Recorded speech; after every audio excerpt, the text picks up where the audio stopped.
आज के इस वीडियो में हम लोग बात करने वाले हैं एडवांस मीडियम कॉम्बैट एयरक्राफ्ट यानी कि आमका के बारे में। आप सभी को याद होगा कुछ समय पहले हम लोगों ने आपको बताया था कि रक्षा मंत्री राजनाथ सिंह ने एडवांस मीडियम कॉम्बैट एयरक्राफ्ट के एग्जीक्यूशन मॉडल को अप्रूव कर दिया है। जब ये अप्रूवल निकल कर आया था तब हम लोगों ने आप सभी को कहा था कि एक बड़ी डेवलपमेंट है, लेकिन इम्पोर्टेंट काम आने वाले 2-3 हफ्तों के अंदर होने वाला है। अब एग्जीक्यूशन मॉडल के अप्रूवल के 2-3 हफ्तों के बाद में एडीए की तरफ से ये एक्सप्रेशन ऑफ इंटरेस्ट रिलीज किया गया है और इस एक्सप्रेशन ऑफ इंटरेस्ट के हिसाब से डिसाइड किया जाएगा कि एएमसीए को कौन भारत में बनाएगा। देखिए, भारत में एक ये कॉमन मिसकंसेप्शन है कि अगर किसी चीज को एफिशिएंट बनाना है तो आप उसको प्राइवेट कर दो, और अगर आप उसको प्राइवेट कर देंगे तो वो चीज ऑटोमेटिकली एफिशिएंट हो जाएगी। ये थ्योरी एक्चुअली काम करती है, लेकिन तब जब आपकी इंडस्ट्री के पास में उस चीज को बनाने की कैपेसिटी हो। आमका जैसे प्लेटफॉर्म की अगर आप बात करेंगे तो देश में एचएएल को छोड़कर कोई भी ऐसी कंपनी नहीं है जिसने एक बेसिक ट्रेनर जेट बनाया, और अगर इंफ्रास्ट्रक्चर की बात की जाए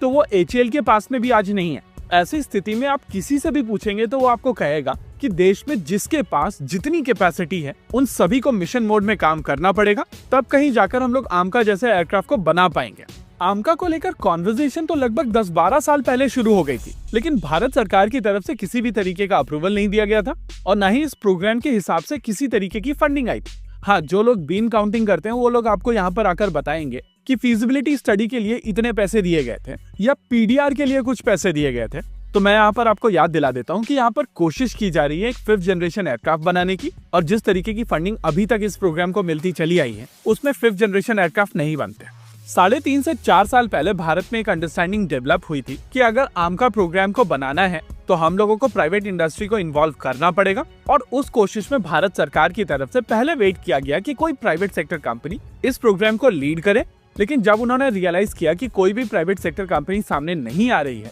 तो एक हाइब्रिड मॉडल बनाने की कोशिश की गई, जहां पर पब्लिक प्राइवेट पार्टनरशिप मॉडल को एग्जीक्यूट करने के लिए एक स्पेशल पर्पस व्हीकल बनाने की बात कही गई। इस स्पेशल पर्पस व्हीकल यानी कि एसपीवी को लेकर आइडिया था कि एडीए की तरफ से डिजाइन बनाया जाएगा और इस डिजाइन को एग्जीक्यूट करने के लिए प्राइवेट सेक्टर कंपनी सामने आएगी, लेकिन फैसिलिटी यूज की जाएगी एचएएल की, जिससे इन प्राइवेट सेक्टर कंपनीज को सिग्निफिकेंट इन्वेस्टमेंट नहीं करना पड़ेगा, और क्योंकि ऑलरेडी इंफ्रास्ट्रक्चर मौजूद होगा इस वजह से टाइमलाइन भी कंपैरेटिवली छोटी होंगी। ये दोनों रिकमेंडेशन अलग अलग कंसल्टेंट्स की तरफ से आए थे, और 3.5 साल के बाद में एक और कंसल्टेंट ने भारत सरकार को कहा है कि आपको सभी वेंडर्स को इन्वॉल्व करना पड़ेगा और इस एग्जीक्यूशन के लिए हर उस आदमी को इन्वॉल्व होना पड़ेगा जिसके पास में जिस तरीके की भी कैपेसिटी है जो इस एयरक्राफ्ट के डेवलपमेंट में यूज की जा सकती है। अब ये एग्जीक्यूशन मॉडल भी भारत सरकार की तरफ से अप्रूव कर दिया गया है, यानी कि हम लोग 4